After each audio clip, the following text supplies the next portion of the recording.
Welcome to Next to Madison, a podcast to help you live your best life. Welcome back to another fun episode of Next to Madison. I am your host, Madison Malloy, and we are back with another life-changing episode that's going to make you happier, healthier, and wealthier. I am sitting down with actress and acting coach and mindset coach, Natalie Roy. I originally was introduced to Natalie. Somehow I ended up on this woman's newsletter, and she had written a newsletter that just absolutely struck a chord with me in a positive way. And I said, I've got to get this young woman on the podcast. So we are focusing this episode on mindset, becoming the version of yourself that you're trying to manifest, and how acting plays such a key role. Even if you're not an actress, how learning how to be in the moment, embracing all the different emotions can help you relate to the future version of yourself that we are all trying to manifest. You want more money, you want more love, you want more health. You have got to create it in the 5D, and that's where the acting world really comes in. And also building confidence and betting on yourself. Not enough of us in this world bet on ourselves. We are looking to the external to figure out if we can go or not. And the truth of the matter is, you've got to learn to bet on yourself before anyone else is going to bet on you. Your thoughts and your beliefs will create your reality, whether you like it or not. Take it from somebody who used to live in this thing of I'll be happy when this, when I'll prove to everybody it doesn't work that way. And this is such a powerful episode. She is so well spoken, and it is just absolutely amazing. So please listen to it, take notes, play it again. It's a great episode, and I'm super excited for you guys. So we will be right back after this brief message with our guest on this episode of Next to Madison. It's your host, Madison Malloy, and I have exciting news. My new product is now available on Amazon called Color Your Way to Abundance, a 21-day manifestation guide for wealth, health, and love. This unique coloring journal will help you manifest by coloring in the affirmations while you continue to repeat them. This will help activate these affirmations so they become a reality. Grab your copy today and relax, color, and start manifesting. Okay, we are back on this fun episode of Next to Madison with our guest, Natalie Roy. She is an acting coach, an actress, and a mindset coach. And we are really focusing on everything to get the hell out of your own way and bet on yourself. So, Natalie, welcome to the show. How are you? I'm so good. Thank you. Thanks for having me. Oh my gosh, I'm so excited to have you here. I get your newsletters, and I love your newsletters. They're so positive.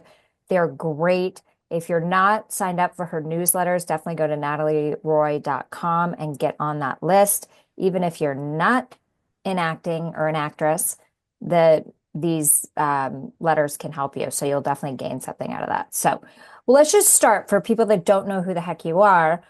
What is your background? Like, how did you get to here? Such a great question. How do any of us get anywhere? Seriously, right? Like a lot of tears. Yeah. I grew up in Canada, really small town, East Coast Canada. I just had this incredibly rich experience in my childhood of not knowing at all what I wanted to do, but knowing that it had something to do with curiosity and creativity. And I really just let that drive me. And along the way, I just found myself falling in love with lots of different parts of creativity. I think sometimes we can limit children, or we can even limit ourselves, and like, what do you want to do? What do you want to be? Pick something, go in that direction. And there's this idea that you're going to get behind if you're not, Tiger Woods holding the golf club when you're 2 years old or something. So for me, it was this really rich exploration that took time. I explored writing, I explored music, I explored dancing, I explored acting, directing, producing, all the things. And the number one thread for me was that I wanted to live a creative life that has really been driven by curiosity and really been driven by connection and connection with other artists and other people.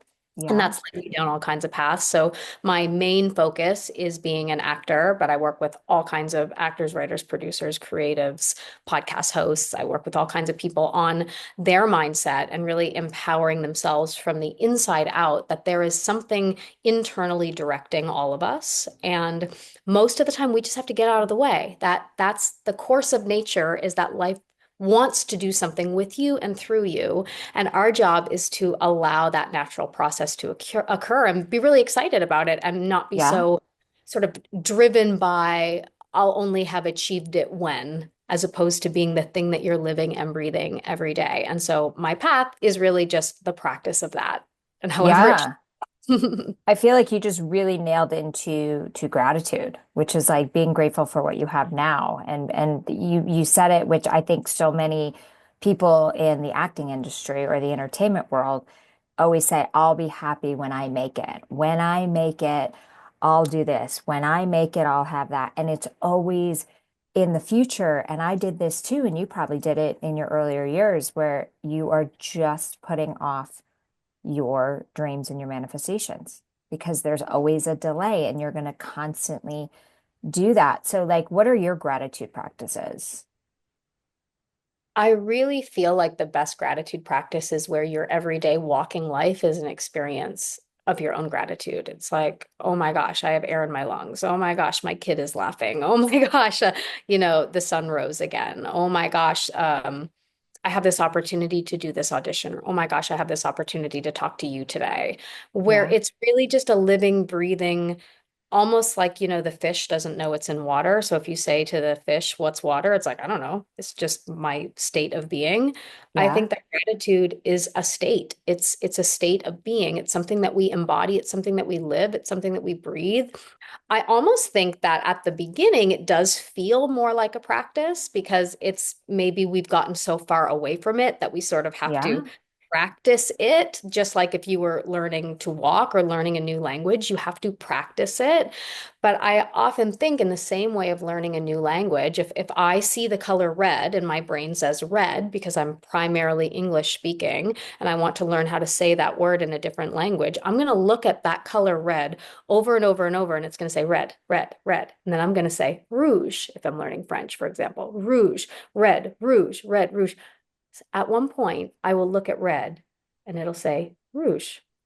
Yeah. And that's when I know I've embodied the practice where it's integrated. And so I think that we tend to look to the outside. Is it working? Is my gratitude practice working? Because ultimately we're doing it Yeah. transactionally, like, let me be grateful so I get more. But it's almost like that's a little BS kind of way to practice it. It's more, am I waking up and organically, without doing anything, having the experience of it already? That's when you know the practice has gone to the place that you ultimately want to live it. Yeah. And it's so true. It's like you don't, it's okay if you're not there. It's practicing it like you explained with that color and like a different language. It's getting into that state and then eventually it becomes your state of being. And I always found that like gratitude for me would help me get out of like a down mood because no matter how far we come in like our mindset or how we're helping people or doing things, like we're still human. So you're still going to have those emotions and you need to embrace those emotions. I always say when I get sad, that's a really good moment for me because it allows me to really tune into like, what have I been thinking? What is not working for me? What energies have I allowed to surround me that's causing this? And then like being in gratitude, like you can quickly get out of it. Yeah. And even like, I'm so grateful for the sadness. Like you said, the sadness is an indicator of something else. There's And growth. yeah, and I know this as an actor to be true. If I am meant to play other characters and embody what other people are thinking and feeling and going through, how can I, as a human being, be like, I only want to feel this, this, and this. I don't want to feel those other things. You know what I mean? And also, as Yes. human beings, why the heck would we come into these bodies, come into this life, come into this experience, having 88 keys on the piano that we have access to play and I only want to play the three happy ones.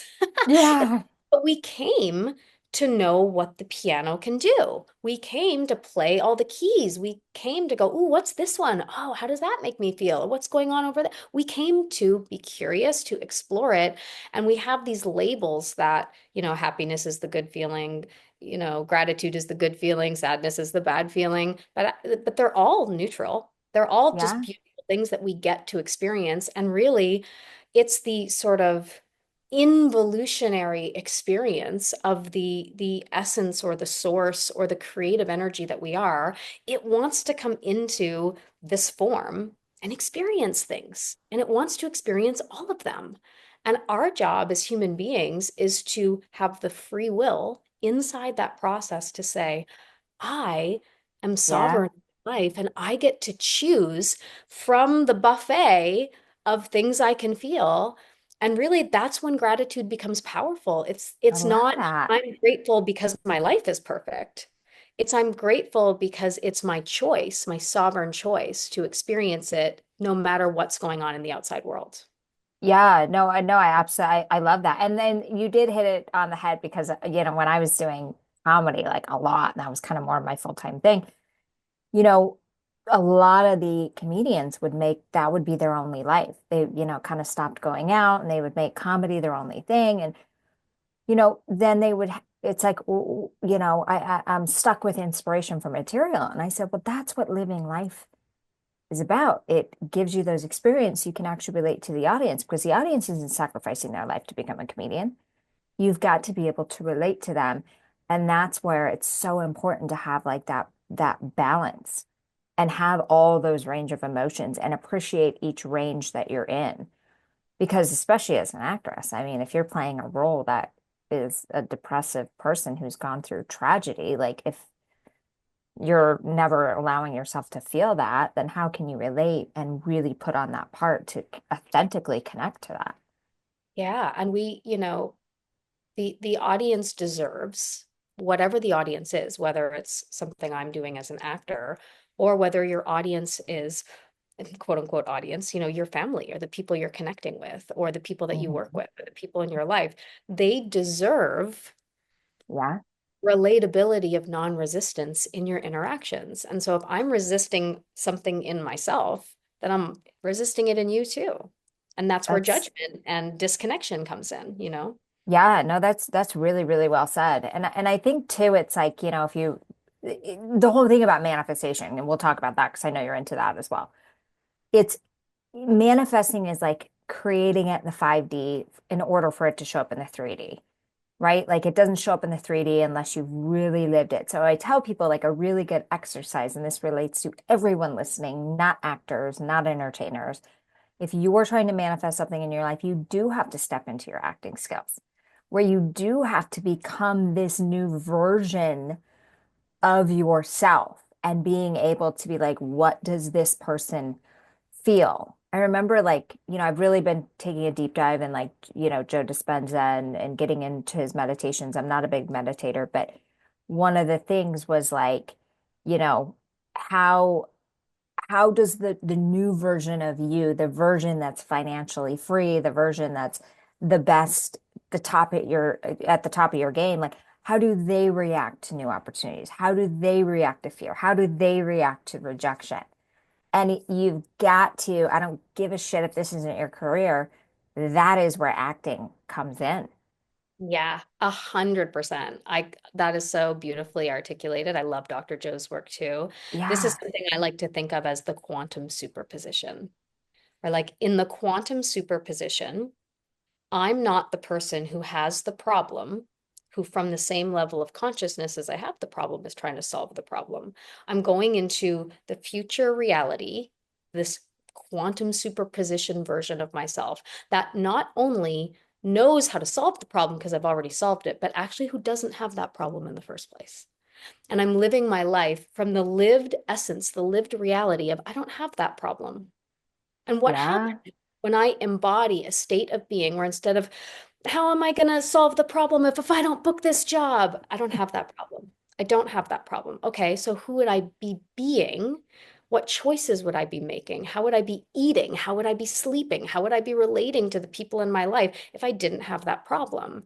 I think about this too with actors. I often, when I'm watching audition tapes, I'm watching someone who doesn't have the job yet. Yes. But what I want to see is the person who is showing me, I already have this job and here's what it looks like. So I, the person Oh, watching the tape goes, oh, that's exactly what they would be on the set. Let me, instead of this kind of permission slip of, is this what you want? Is this okay? Do you want me to be something else? It's like, no, here's my mastery. Here's what I know about this. Here's my offering to you. And it's not personal if I'm not the right thing for you. But we get out of this position of asking, am I good enough? And instead asking, am I right enough? Am I the right puzzle piece for this?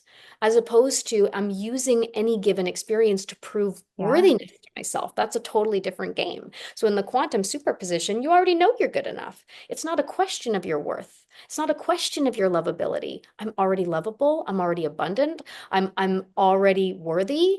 From the Yes. positioning of that, different questions will arise and different solutions will arise.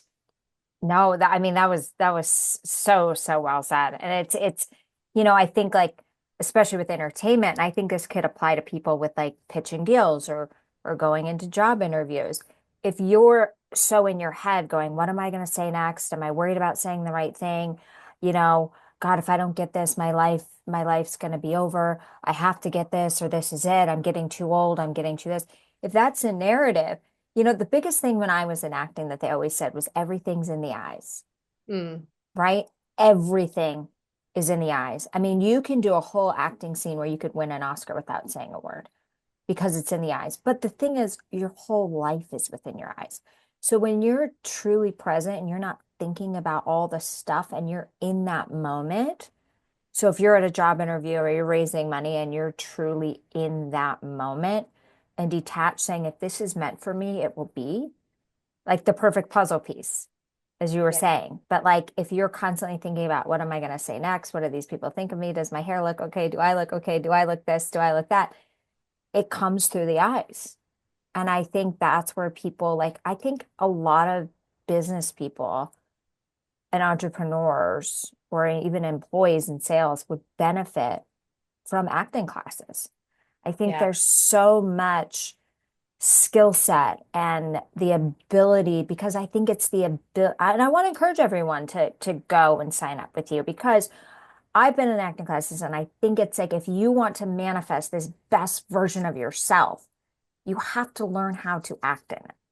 And I always Yeah. love that visualization exercise where you you would, and I'll talk about this in a second because somebody came up with that, or I heard somebody talk about it. I'm like, oh my God, it's brilliant. But it's like when you're visualizing the last 5 minutes before you go to bed and you're like watching this movie of your life 5 years, 10 years down the road. What is that person wearing? What are they watching? Like if you're your own romantic script or your business script or however, like what would you be screaming at the character on the screen? Like just fucking do it. Just Yeah. call him. Just pick up the fucking phone. What are you doing? Totally. So it's Yeah. that whole thing of like you get to now play the greatest role of your life, which is the future self that has everything you want, but you have to become it now. And then And so somebody said like go into like Canva or whatever, you can create all this cool shit and create that movie, grab the pictures, grab things of this movie and like watch that movie. It's like your mind movie and you can watch it in the morning, you can watch it at night, but really get into that thing. Because I think it's like when we're struggling and we're coming up and somebody comes to us with an opportunity and they say, yeah, but you're going to need to invest $10,000 into this or something. And you're struggling, you're coming up, all you can think about is, I don't have the $10,000. Where am I going to get the $10,000? Oh, now I'm going to be in debt. I was finally getting out of this. Well, it's going to keep you there. If you were the person that had already made it, how do you think about the opportunity from the money's not an issue? Is this a smart use of my $10,000? What is the ROI on this going to be? What am I going to gain? Would it be good to put it here or would it be good to put it elsewhere? yeah, I mean, resources are born out of resourcefulness.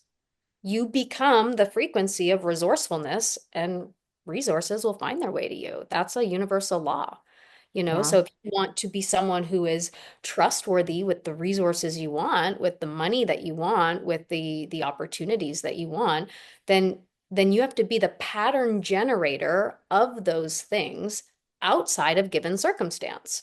So in it, all creation is an act of, things that get created weren't here before. And when the person had the idea to create them, they weren't here before, right? The Yeah. creative process, is designed that it's not here yet. You have the vision or you generate the pattern from, the 5D or whatever, whatever your way of framing this is.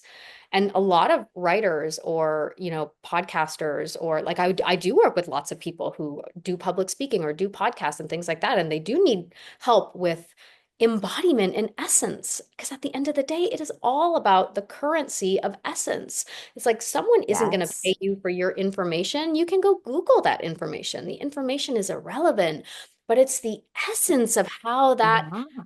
comes through you. And so if you can learn how to do that in a business meeting, if you can learn how to do that when you're requesting money or resources from someone, no one is going to invest in the idea. They're going to invest in the essence and the energy that you are bringing to the idea. And when we can learn, whether it's as an actor, whether it's as whatever you're doing, when you can learn to trust your essence, to bring it forward, we all have it. It's like we all have our own unique energy signature, and that energy signature was Yeah. perfectly designed for the ideas that you have.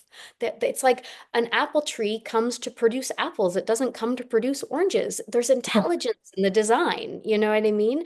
And so Yeah. all the apple tree has to do is go, oh, apples is what I'm meant to do. Okay.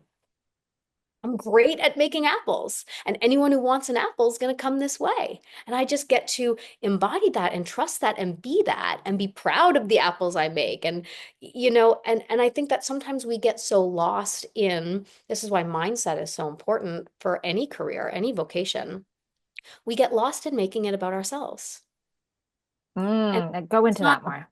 it's not often I feel like when you have a vision, the vision is yourself embodying and living this dream. Yeah.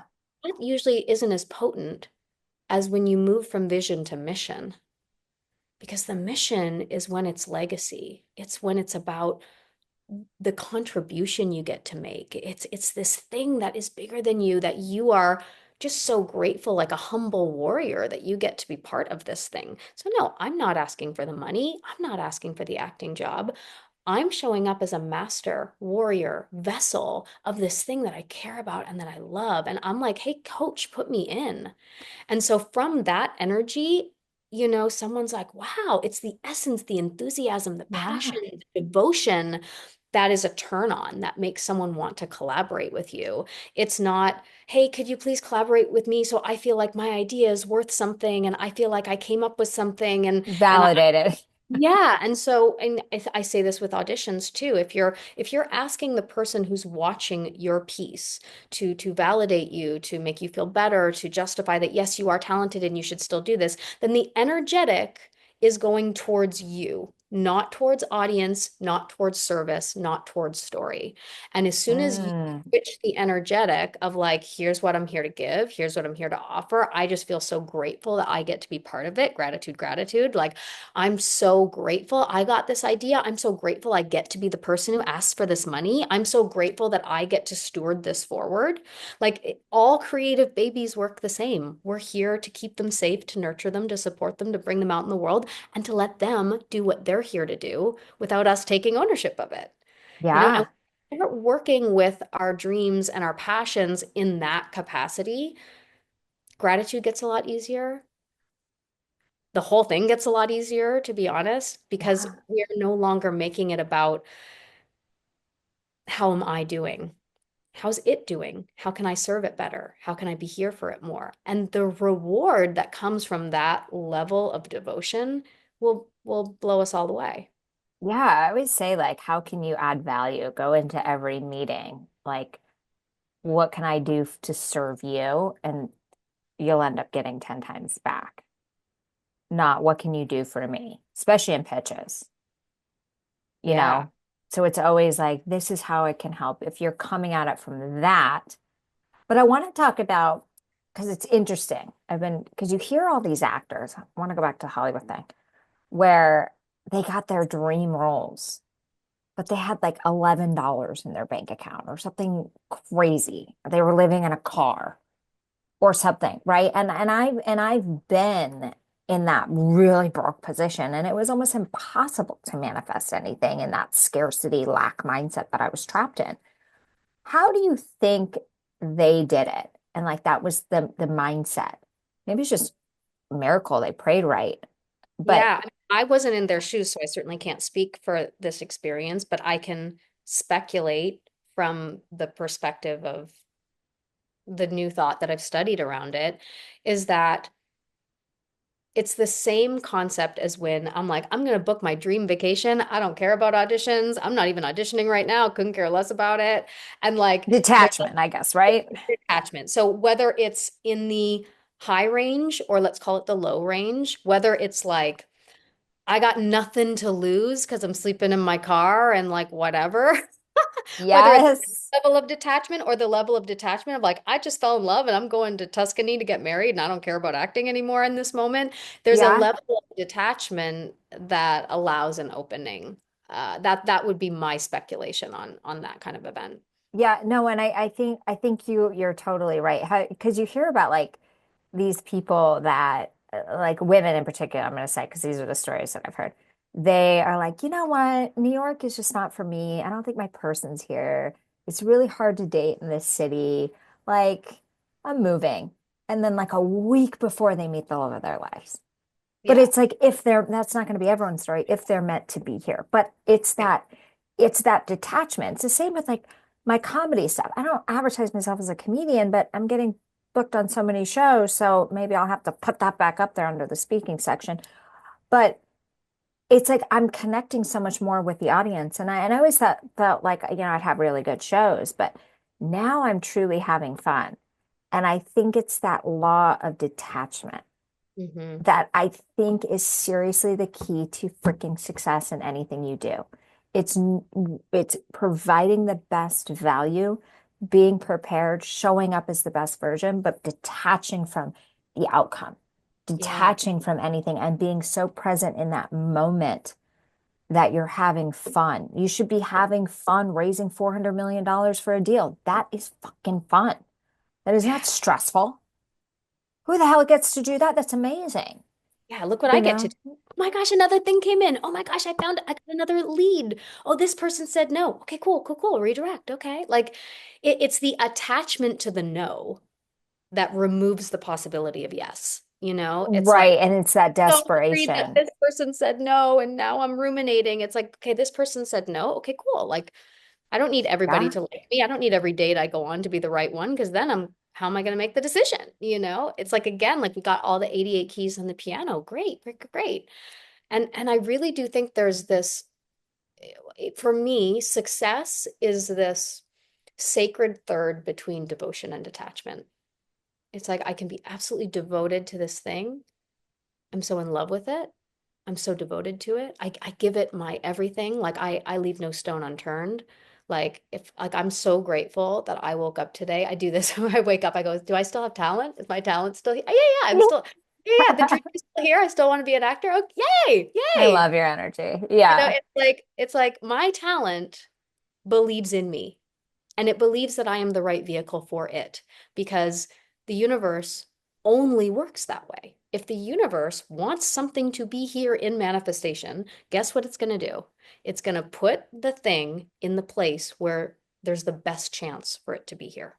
Yeah. It's that whole thing. Like it applies to dating, business, everything. It's like what's meant for you won't pass you by. So let go of the attachment and the worry and the fear of it going away. Like if something And leaves stop your questioning it. life, Yeah, 'cause if it's let go of the here, control. That's the thing. I think yeah. surrender. Surrender is the word we're looking for there. Yeah, it's like, oh my gosh, I woke up and I have the dream, I have the desire, I have the talent. So that means there's an internal intelligence in me. It's the apple tree. There's an internal intelligence that goes, this is for you. So stop questioning it. But is it really for me? I can waste all day trying to answer the question, is it really for me? But it's a stupid question. It's like the apple tree. Oh my gosh, am I really good enough to make apples? It's a waste. It's a Yeah. waste. It's the thing that's going to make you not make them, Yeah. right? So Well, you that's how surrender. Yeah, we're all designed and we have different paths. And I think too, it's like I found myself, and this is like a great reminder. I always say, like, I think the two most important things to be on the forefront of everybody's mind is morality, which is being a good human being, and mortality. Like, I feel that when, it's like I tell people, I'm like, have death at the forefront of your mind. And they're like, that sounds so depressing. I'm like, it's not. Because what you're going to realize is that you really are here for such a short time and you don't get to choose when you leave. So, do you want to sit on your deathbed and be like, oh, I wish I wasn't so scared to do that. I wish I took more chances. I wish I had actually lived instead of trying to, or, chase the youth or whatever it was. Like, there's a whole aging thing on this. We'll go into that. But it's like when you have that, it's like you all of a sudden you're like, wait a second, I have such a short time on this planet. Let's go take the chances. Who cares about rejection, which is very, very big in your business? And at really any business, it's not rejection, it's redirection. I mean, it's really interesting because people do ask me all the time, like, Natalie, I've been acting for almost 25 years now. It's like, how do you deal with the rejection? I'm like, because I'm not getting rejected. Like, I love that. Go into that more. that's not what's happening. If I define it as rejection, yeah, that's going to be really hard, isn't it? But it's not actually rejection. There's a writer who sat down and had a vision of something, and it came into them and they put it down on paper, and then that thing went over here to this producer and that went over here to this director, and now it's like all the way out in the world, and they're like, now we're looking for people to do the thing. And I'm like, oh, I like doing that thing. Do you like the color ball that I'm throwing in? And they're like, no, no, it's not green we're looking for. It's something more like orange. I'm like, cool, I'll have the best time finding orange. It was never going to be mine. Well, I mean, that's exactly right. Like, They're not rejecting me. It has nothing to do with me. It wasn't written for me, didn't have my name on it. It's like it had nothing to do with me ever. I'm going, hey, is this a Natalie thing? No, it's not a Natalie thing. Okay, thank you for letting me know. See you later. I'm going to go find the Natalie thing. It was never a rejection because it was never mine. We can I love only that. think we're getting rejected if we put false ownership on something and then we feel like it was taken away. If there was never any ownership, Yes. there can never be any rejection.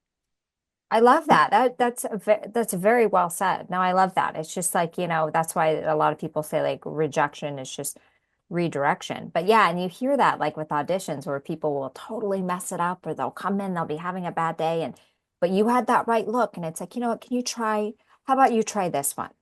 And they'll direct them right out because they want them. Are they directable? Are they able to be this role? Now, business is a little bit different.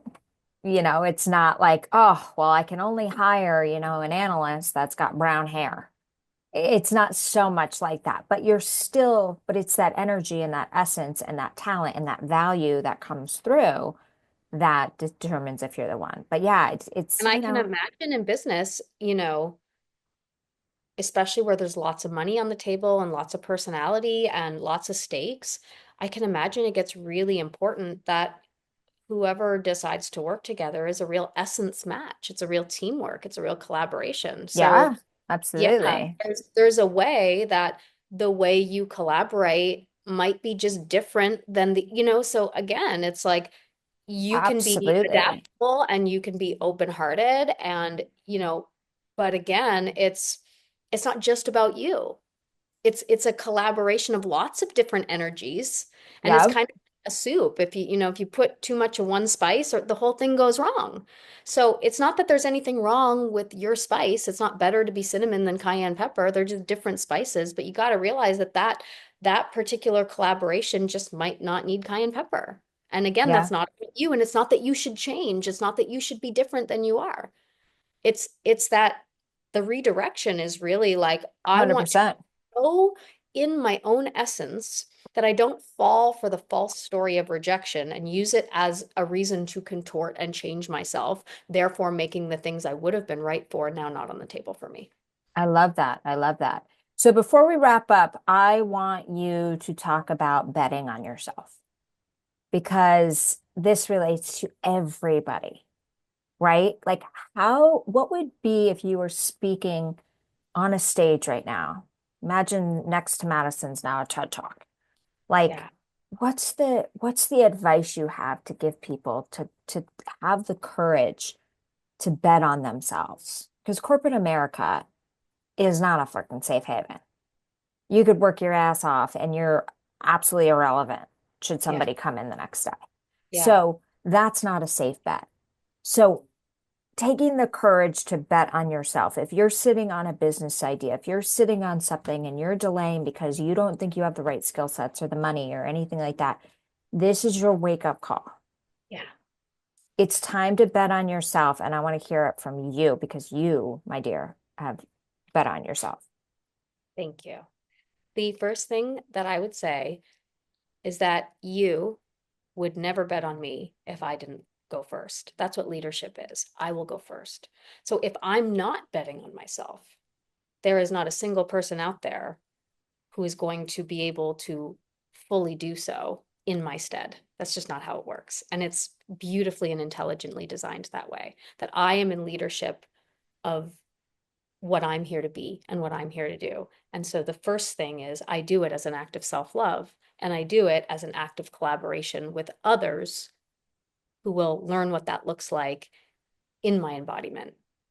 The second Yeah, thing I would say is if I'm the horse in the race, I'm not telling anyone to bet on me because I'm the horse that's going to win the race. What I'm asking people to understand about me as a bet is what kind of horse I'm going to be in the race. And what I can tell you that you get with me, Natalie, that if you were going to be part of, the Natalie bet, what you are going to get is sheer devotion. What you are going to get is pure unconditional love. What you're going to get is like, I will stay on the track no matter what. What you're going to get is that I will be as devoted to staying on it for you as I will for me. I love that. That's what you're going to get with me. So I'm not telling you bet on me because we're going to win. I'm saying bet on me because the race that we get to do together is going to be profound. It's going to be beautiful and it's going to change your life. We I may or love not that. win. I don't know. I'm not in control of that, but I am in control of how we race together. I love that. Yeah. So betting on yourself, it's like believing in yourself. How can you expect others to believe in you if you don't believe in yourself? How can you Yeah. expect others to accept you if you're not accepting yourself? So it's I not don't know if about it's being any of those, happy. no. Yeah, I don't know Yeah. if we'll make money off this. I don't know. But I Yeah. know who I'm going to be inside this process. I know who I'm going to be when conflict arises. I know who I'm going to be when those initiations and obstacles show up. And you Yeah. can do that because that is certainty. What a great way to end the episode. I love that. I love that. All right, my dear, where can everybody find you? Make sure to sign up for a newsletter. So drop all your socials and all that stuff. Thank you. Yes, you can find me at natalieroy.com. You can sign up for my newsletter there. You can also find out about online courses I have there. You can book me for one-on-one coaching, or you can sign up for one of my classes there. And I'm also very active on Instagram if you want to find me there. It's Natalie Roy Official. Okay, amazing. Yeah, you guys follow her. Definitely go to her website, sign up for her newsletter. She is amazing. I am so glad that she was on the podcast and we were able to connect. So thank you, my dear. I Thank you. appreciate you. And thank you to everybody who is listening, wherever you may be. We couldn't do it without you. Don't forget to subscribe, rate, review, all that good stuff. If this episode impacted you, please share it with somebody because sharing is caring. And we will see you next time to find out who's next. Bye.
Hey, your host here, Madison Malloy. Please make sure to subscribe to the show on all podcast platforms, and please rate and review us on iTunes and Spotify.